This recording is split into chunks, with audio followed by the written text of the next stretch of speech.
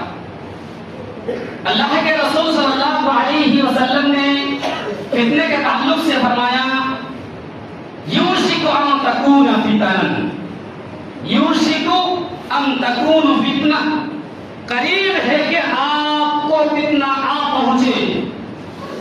جب فتنہ آ جائے تو ہم آپ کو کیا رویہ اختیار کرنا ہوگا، یا اس کنڈیشن میں ہم آپ کا حال یا ہم آپ کے اعمال کیا ہونا چاہیے، بیان کر رہے ہیں اللہ کے رسول صلی اللہ علیہ وسلم نے، کہ یہاں سے مثال دے رہے ہیں النائم فیہا خیر من الیقظان، کہ سونے والا بہتر ہے بیدار ہونے والوں سے۔ جب فتنے چاروں طرف پھیل رہے ہیں، چاروں طرف پھیلا ہوا ہوں، تو اس کنڈیشن میں، اس حالت میں اور اس سچویشن میں یہ ہے کہ سونے والا جاگنے والا سے بہتر ہے۔ کیوں؟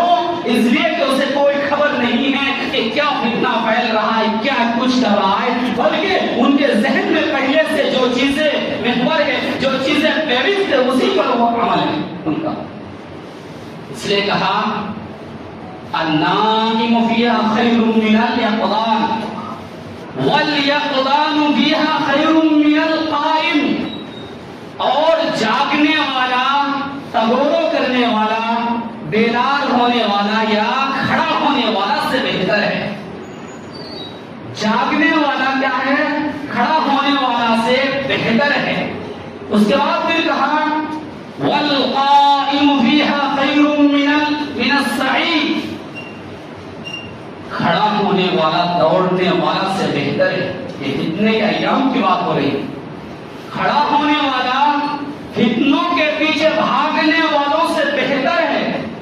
اس کے بعد کہا فَمَنْ وَجَدَ فِيهَا مَلْجَأً أَوْ مُعَاذًا، جب اس کنڈیشن میں جب بھی تم میں سے کسی کو بھی کہیں پناہ مل جائے یا کوئی ٹھکانہ مل جائے فَلْيَعُذْ بِهِ، تو اسی کو اپنا ٹھکانہ سمجھ لے۔ وہ فتنے کے پیچھے نہ پڑے، فتنوں کے پیچھے دوڑتے نہ پھرے، بلکہ وہی وہ توقف اختیار کر کے وہی اپنا ٹھکانہ بنا لے۔ ادھر ادھر دوڑنے سے بہتر ہے فَلْيَعُذْ بِهِ، وہی چیز بہتر ہے۔ یہ مسلم کی روایت ہے۔ اب آئیے دیکھتے ہیں کہ فتنے کی کتنی قسم ہے۔ فتنے کی دو قسم ہیں، شبہاتی فتنے، شہواتی فتنے۔ شہواتی فتنے یہ ہے کہ ہم آپ کو مال و دولت کی بہت زیادہ لالچ ہے، اور ہم آپ شہواتی فتنے میں پڑ کر کے، لالچی والے فتنے میں پڑ کر کے نہ حلال کی تمیز کر رہے ہیں نہ حرام کی تمیز کر رہے ہیں۔ اللہ کے رسول صلی اللہ علیہ وسلم کا فرمان ہے کہ قیامت کے دن کسی بھی انسان کے 5 سوالوں سے پہلے ان کا قلم نہیں مل سکتا اللہ رب العالمین کے سامنے سے۔ ان میں یہ سوال آئے گا کہ آپ نے مال کہاں سے کمایا اور کہاں خرچ کیا، اور یہ پہلا شہواتی فتنوں میں سے پہلا فتنہ یہ ہے کہ ہم آپ کو مال و دولت کی لالچ ہے۔ مال و دولت کمانا کوئی بری چیز نہیں ہے، لیکن اس میں ڈفرینس نہ کرنا کہ حلال ہے یا حرام، ان تمام چیزوں کے درمیان فرق نہ کرنا، یہ چیز ہم آپ کے لیے بربادی کے سبب بن سکتا ہے، اور یہ فتنے قرار دیا جا رہا ہے۔ اس لیے ہم آپ کہیں سے بھی پراپرٹی کمائیں، مال و دولت اکٹھا کریں، ان کو پرکھیں، جانچیں کہ ہم آپ کہاں سے لا رہے ہیں، اور یہ پراپرٹی، یہ مال و دولت کہاں سے آ رہا ہے۔ ہم آپ یہ نہ سوچے کہ صرف پیٹ بھرے، نہیں میرے بھائی اور دوستوں، پیٹ ابھی بھر لیں گے، لیکن کل قیامت کے دن اللہ رب العالمین کے سامنے ہم آپ کو اس کا خمیازہ یا اس کے تعلق سے بات پرسش جب ہوں گے تو کیا جواب دیں گے۔ اس لیے ہم آپ کو مال و دولت کی فتنے سے بچنے کے لیے ضروری ہے اس بات کی کہ ہم آپ پرکھیں کہ یہ حلال طریقے سے آ رہا ہے یا حرام طریقے سے۔ دونوں کے درمیان فرق ہونی چاہیے۔ اگر آپ حلال طریقے سے کما کر کھا رہے ہیں اور ایک وقت بھوکے بھی رہ رہے ہیں تو بہتر ہے ہر وقت آپ کا میٹ مسلم یا اس کے علاوہ طرح طرح کے آئٹم وغیرہ یا طرح طرح کے اچھوتی والی چیز کھانے سے بہتر ہے، کیونکہ اللہ کے رسول صلی اللہ علیہ وسلم کی پیشن گوئی ہے کہ ایک دور ایسا آئے گا کہ لوگ حلال و حرام کی تمیز سے نہیں کریں گے کہ یہ پراپرٹی یا یہ مال و دولت، یہ منی کہاں سے آ رہا ہے، انہیں کوئی فکر نہیں ہوگی۔ صرف وہ چاہے گا کہ میرا پاکٹ بھرے، میرے پاکٹ کے اندر آئے، میرا پیٹ بھرے، تمام چیزوں کی انہیں فکر ہوگی۔ اس لیے ہم آپ کو ضروری ہے کہ یہ تمام چیزوں کے حل کے لیے ہم آپ قرآن و حدیث کی طرف رخ کریں اور علماء دین سے جڑیں۔ دوسرا فتنہ یہ ہے کہ عورتوں کا فتنہ۔ اس تعلق سے نبی صلی اللہ علیہ وسلم نے فرمایا اتقوا الدنیا واتقوا النساء۔ اس حدیث کا ثانی ورود یہ ہے کہ سرسبز و شاداب یعنی بہت زیادہ خوشحالی بنی اسرائیل میں اللہ رب العالمین نے دے رکھا تھا، اسی میں یہ بات بیان کر دیا تھا، رب العالمین نے بیان کر دیا تھا نبی کے زمانی اس کے کہ دنیا سے بچے، یعنی دنیا کی رنگینیوں سے بچنا ہے اور عورتوں کے جادہ سے بچنا ہے۔ تو بنی اسرائیل میں پہلے جو فتنہ آیا تھا اور پہلے جو شہوت والی چیز آئی تھی تو یہی عورتوں والی، جس کی وجہ سے ان کے جو تنزلی کے اسباب تھے ان میں سے ایک یہ چیز تھی کہ وہ لوگ عورتوں کے فتنے میں پڑ گئے تھے۔ اس لیے نبی صلی اللہ علیہ وسلم نے اپنے امت کو تنبیہ کرتے ہوئے فرمایا واتقوا الدنیا واتقوا النساء فإن فتنة بنی اسرائیل كانت في النساء۔ یہ دنیا کی رنگینیوں سے، دنیا کی زیبائش سے، دنیا کی تمام چیزوں سے نہ پڑھو بلکہ دنیا میں رہو رہنے کی طرح، اور عورتوں کے جالہ میں نہ پھنسو۔ اس لیے کہ بنی اسرائیل میں سب سے پہلا جو فتنہ فرق آیا تھا وہ عورتوں ہی کا فتنہ تھا۔ میرے بھائیوں دوستوں، عورتوں کے فتنے سے بچنے کے لیے سب سے پہلی چیز یہ ہے کہ اگر ہم بلوغت کے عمر کو پہنچ گئے ہیں تو ہم اپنے آل اولاد، اپنے بھائی برادر کی شادی بھی نہ کرائیں۔ اس کا سب سے اچھا سولوشن یہ ہے کہ ہم ان کی شادی کرائیں، کیونکہ اللہ رب العالمین نے کہا وَلَا تَقْرَبُوا الزِّنَا، اللہ رب العالمین نے کہا کہ زنا کے قریب مت جاؤ۔ اسی طرح کہا وَلَا تَقْرَبُوا الْفَوَاحِشَ، فحاشا والی فواحش کام، بےہودگی کام کے قریب ہی نہ جایا کرو۔ تو اس کا سولوشن حل یہ ہے کہ ہم اپنے بال بچوں، اپنے آل اولاد کی اور آل اولاد کی شادی دلائے، جس کے ذریعے سے یہ چیز کا خاتمہ ہو سکتا ہے۔ اس لیے میرے بھائیوں دوستوں، اس کی طرف ہم آپ کی فکر ہونی چاہیے، اور ہم آپ اپنے بال بچے، آل اولاد، بیٹیوں کو اور ہر ایک اپنے گھر کے اہل و عیال کو تنبیہ کرے کہ وہ جب بھی کہیں جائے پردے کے ساتھ جایا کرے، اور اگر بچے ہوں تو انہیں کہیں کہ بغض البصر، یعنی اپنے آنکھوں کو، اپنی نگاہوں کو جھکا کر کے چلے۔ اس لیے میرے بھائیوں، اس پر ہم آپ اگر عمل پیدا ہوں گے تو یہ جو شہوتی فتنے ہیں، دوسرا یعنی عورتوں کے فتنے، اس سے بچا جا سکتا ہے۔ تیسرا شہوتی فتنوں میں سے منصب وغیرہ کا فتنہ۔ منصب کا فتنہ یہ ہے کہ ہمیں مکھیا بنا دیا جائے، مجھے سرپنچ بنا دی جائے، مجھے گاؤں کا ممبر بنا دیا جائے۔ ان طرح کے ہم آپ کے خواہشات ہوتے ہیں، اور ہم آپ کے سب کے خواہشات ہوتے ہیں، بہت سارے لوگ کے نہیں بھی ہوتے، لیکن خواہشات کرنے والے سن لیجیے، اگر آپ قوم کے ساتھ دغابازی کر رہے ہیں، قوم کے ساتھ لوٹ اور کھسوٹ کر رہے ہیں، تو کل قیامت کے دن آپ کے پچھواڑے پر اللہ رب العالمین نے ایک جھنڈا گاڑے گا اور کہے گا یہی شخص ہے جو دنیا میں اپنے گاؤں کے ممبر تھے، اپنے گاؤں کے منڈل تھے، اپنے گاؤں کے سرپنچ ہونے کے ناطے اس نے اپنے قوم کو اور اپنے جوار کے لوگوں کو گھسیٹتے پھرا تھا۔ میرے بھائیوں دوستوں، اس کی طرف دھیان دیں۔ قوم کی ذمہ داری لینا کوئی بڑی بات نہیں ہے، اس کو نبھانا بڑی بات ہے۔ اگر آپ کے اندر وہ لیاقت ہے، وہ صلاحیت ہے، تو آپ وہ چیز کریں۔ یہ چیز ہوئی نہیں ہے، بلکہ اگر آپ کے اندر وہ چھمتا ہے، وہ لیاقت ہے، وہ ایبلٹی، وہ کیپیسٹی ہے، تب یہ کریں۔ نہیں تو اگر آپ اس کی طرف نہ جائیں، کیونکہ اللہ کے رسول صلی اللہ علیہ وسلم کا فرمان ہے کہ ذمہ داری مانگ کر مت لو۔ اگر مانگ کر لے رہے ہیں اللہ رب العالمین کی مدد نہیں ہوگی، لیکن آپ نہیں چاہ رہے، اصرار کر کے لوگ دے رہے ہیں تو اللہ کی مدد ہوگی۔ اس سے میرے بھائیوں دوستوں، ہمارا منصب کی چاہ میں نہ پڑے، چاہ منصب میں نہ پڑے۔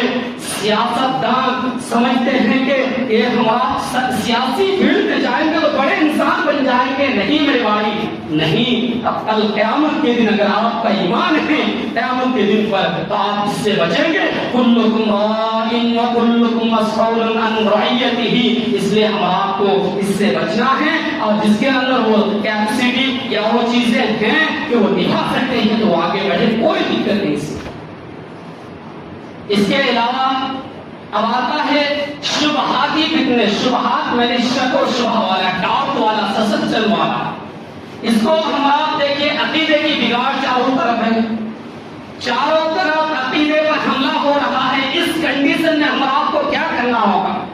اس کنڈیشن میں ہم آپ کو کتاب و سنت سے جڑنا ہوگا، علماء حق سے جڑنا ہوگا، جو حق بیانی کر رہے ہیں ان علماء کو ہم آپ کو ان سے رابطہ رکھنا ہوگا، اور ان سے پوچھ تاچھ کر کے علم حاصل کرنا ہوگا۔ یوں نہیں بلکہ فیس بک یا اس کے علاوہ انسٹاگرام وغیرہ جو چیزیں ہیں، ان تمام چیزوں پر آپ کو علم حاصل کر کے لوگوں کے اندر فتویٰ صادر نہیں کرنا ہو. اور آپ میں سے بہت سارے لوگ ایسے ہیں فیس بک سے کچھ جان بھی ہے اور وہی بولتے بھی رہے. ایک ہی مجلس میں عالم بھی ہے، وہ جاہل بھی ہے. عالم بول نہیں رہے، وہی پڑھنے کو بولتے. اس کا مسئلہ یہ ہے بھائی آپ ان سے پڑھے لکھے ہیں، اس لیے ضرورت ہے اس بات کی اگر آپ کو اچھا نالج نہیں ہے، آپ پڑھے لکھے نہیں ہیں، اس فیلڈ کے ایکسپرٹ نہیں ہیں، آپ منہ زبان درازی یا اس کنڈیشن میں بات نہ کریں، اس ماحول میں اور اس سچویشن میں آپ منہ نہ کھولیں. دوسرا فتنہ یہ ہے کہ ہم ہر چیزوں کو، ہر آنے والی چیز کو شیئر کر دیتے ہیں. کوئی گیان تمہارے کو نہیں، بھائی کوئی خبر آئے چلو نشر کرو، شیئر کرو، فارورڈ کرو، آگے بڑھاؤ. مسلمان کے خلاف کوئی پیغام آیا اسی کو آگے بڑھا رہے ہیں. بھائی اللہ کے رسول صلی اللہ علیہ وسلم کو اللہ رب العالمین نے وحی کے ذریعے فرمایا سورۃ النور میں ہے کہ کوئی بھی مسلمانوں کے خلاف بیہودہ والی چیزیں پھیل رہی ہو اس کو نہ روکے بلکہ اس کا اور فارورڈ کر رہا ہے تو دردناک عذاب کا انتظار ہے. اس لیے میرے بھائیو اور دوستو، ہر آنے والی چیز کو فارورڈ نہیں کیا جاتا. سوچ فکر کر کے سوچی سمجھی جاتی ہے کہ یہ حقیقت ہے یا نہیں، اس کی اصلیت کیا ہے. جبکہ اللہ کے رسول صلی اللہ علیہ وسلم کا رب العالمین نے کہا یا ایھا الذین آمنوا ان جاءکم فاسق بنبأ فتبینوا ان تصیبوا قوما بجہالہ فتصبحوا علی ما فعلتم نادمین، کہ جب کوئی فاسق و فاجر یا کوئی خبر لے کر آئے تو اس کی جانچ پرکھ ہونی چاہیے. جانچ پرکھ نہیں ہوتی اور آپ ادھر ادھر کی باتیں پھیلاتے پھر رہے ہیں، ٹھیک نہیں. ہم آپ اس سے بچنا ضروری ہے. یہ بھی ایک فتنہ ہے.